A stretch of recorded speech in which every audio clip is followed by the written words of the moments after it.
धरती की उम्र करीब 5 अरब साल है। कोई सभ्यता कितनी पुरानी है, इसका पता लगाने के लिए खुदाई में मिली कुछ चीजों की कार्बन डेटिंग के बारे में आपने कभी ना कभी तो जरूर सुना होगा। क्या है कार्बन डेटिंग, ये तकनीक कैसे काम करती है और कितनी एक्यूरेट होती है, आज हम समझेंगे टेक क्लास में। नमस्कार, आप देख रहे हैं संसद टीवी, मैं हूं आपके साथ अमृता चौरसिया। कार्बन डेटिंग को समझने से पहले ये समझना जरूरी है कि कार्बन क्या है और क्या सचमुच ये हमारे जीवन के लिए इतना महत्वपूर्ण है।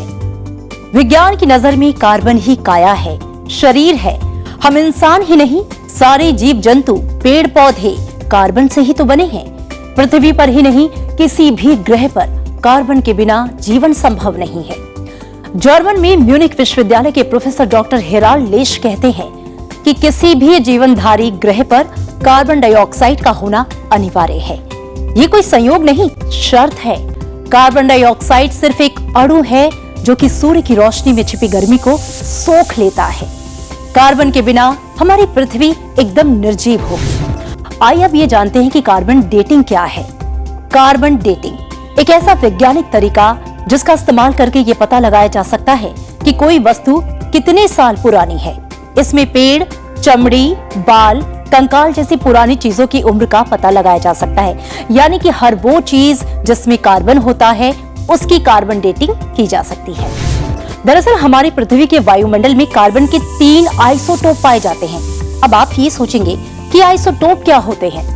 आपको ये तो पता ही होगा कि कोई भी चीज कई सारे अणुओं से मिलकर बनी होती है और अणु 2 या उससे अधिक परमाणुओं से मिलकर बनते हैं, जिसे हम प्रोटॉन, न्यूट्रॉन और इलेक्ट्रॉन कहते हैं।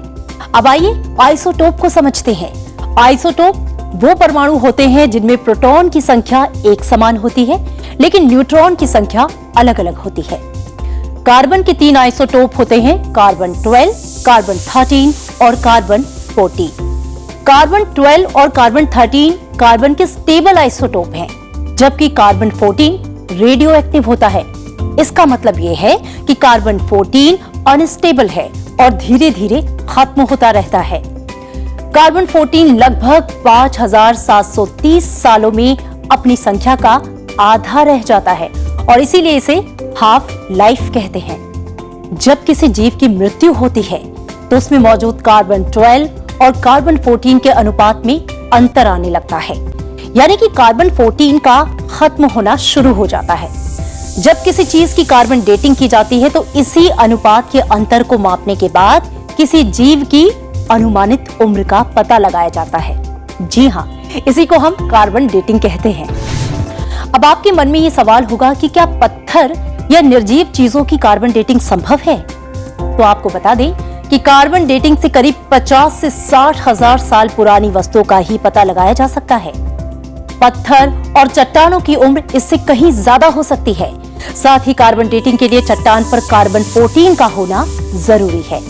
अगर कार्बन 14 चट्टान पर ना भी मिले तो इसके लिए कई और दूसरे तरीके मौजूद हैं, जिसमें पत्थर और चट्टानों की उम्र का पता लगाना आसान है।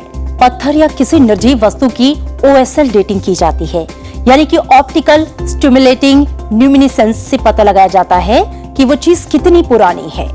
पत्थर कब और कहां से लाया गया और पत्थर की उम्र क्या है, इसके लिए उस पत्थर को काट कर उसके अंदर ड्रिल की जाती है। इसे OSL डेटिंग कहते हैं। कार्बन डेटिंग की खोज साल 1949 में हुई। अमेरिका के शिकागो यूनिवर्सिटी के विलियर्ड फ्रैंक लेबी और उनके साथियों ने कार्बन डेटिंग का आविष्कार किया और पहली बार इसकी मदद से लकड़ी की उम्र का पता लगाया गया। इस उपलब्धि के लिए उन्हें 1960 में रसायन का नोबेल पुरस्कार भी दिया गया। तो आज के लिए टेक क्लास में इतना ही। आप रखिए अपना ख्याल, देखते रहिए संसद टीवी।